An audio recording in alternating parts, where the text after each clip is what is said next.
Assalamualaikum warahmatullahi wabarakatuh. Kami dari kelompok 4. Kami akan menyampaikan video kita kali ini yang berjudul Kriteria Media Pembelajaran. Mari kita saksikan video kita kali ini. Yang pertama, dasar pertimbangan pemilihan media pembelajaran. Sebelum mempertimbangkan dalam memilih media pembelajaran, guru tentu sudah meyakini bahwa media adalah sebuah perantara untuk mempermudah dalam menyampaikan pesan. Pembelajaran yang efektif memerlukan perencanaan yang baik. Media yang digunakan dalam proses pembelajaran juga memerlukan perencanaan yang baik. Maka seorang pendidik dalam memilih media pasti memiliki dasar pertimbangannya. Yang pertama, guru hendaknya merasa sudah akrab dengan media tersebut. Jadi, hal ini akan menjadikan kegiatan yang efektif dan terkendali karena sudah dikenal medianya dan dapat dikuasai. Yang kedua, merasa bahwa media yang digunakan dapat berbuat lebih dari yang bisa dilakukannya. Artinya, dengan penggunaan media tertentu, guru dan siswa mampu mencapai target tertentu atau bahkan lebih dari target yang diinginkan. Yang ketiga, media yang dipilihnya dapat menarik minat dan perhatian siswa. Dengan media ini, perhatian siswa bisa terfokus pada guru dalam menyampaikan pesan. Siswa termotivasi dan kagum untuk mau belajar dan mengembangkan pengetahuan sebagaimana yang disampaikan guru di depan kelas. Guru yang mampu memfokuskan perhatian siswa adalah salah satu indikator keefektifan komunikasi dalam pendidikan. Yang kedua adalah kriteria pemilihan media pembelajaran. Memilih media hendaknya tidak dilakukan secara sembarangan, melainkan didasarkan atas kriteria tertentu. Kesalahan pada saat pemilihan, baik pemilihan jenis media maupun topik yang dimediakan, akan membawa akibat panjang yang tidak kita inginkan kemudian hari. Ada beberapa kriteria umum yang perlu diperhatikan dalam memilih media, yaitu yang pertama, kesesuaian dengan tujuan atau introduced goals. Perlu dikaji tujuan pembelajaran apa yang ingin dicapai dalam suatu kegiatan pembelajaran. Kemudian bisa dianalisis media apa saja yang cocok guna mencapai tujuan tersebut.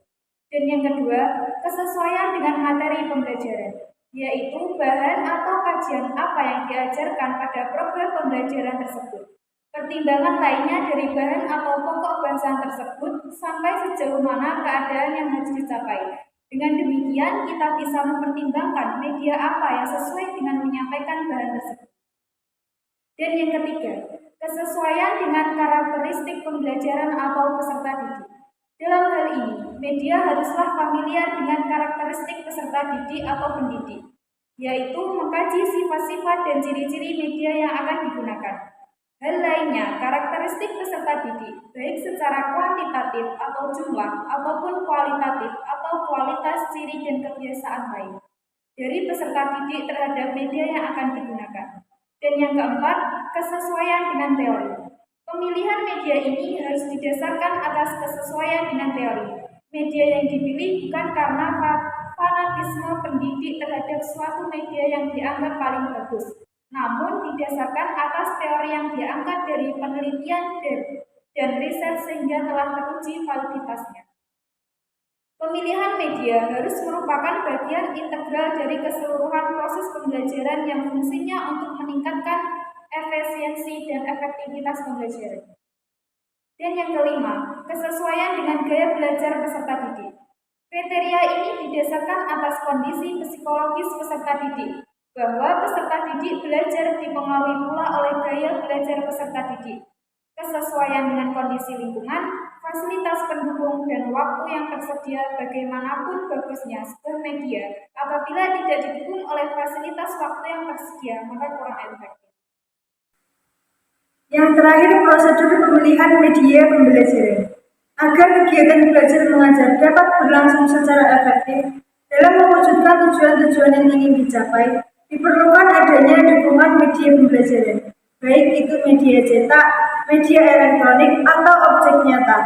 Secara umum, prosedur pemilihan media pembelajaran ada 6 langkah, yaitu yang pertama, menentukan apakah pesan pesan yang akan disampaikan itu merupakan tujuan pembelajaran atau hanya sekedar merupakan informasi atau hiburan.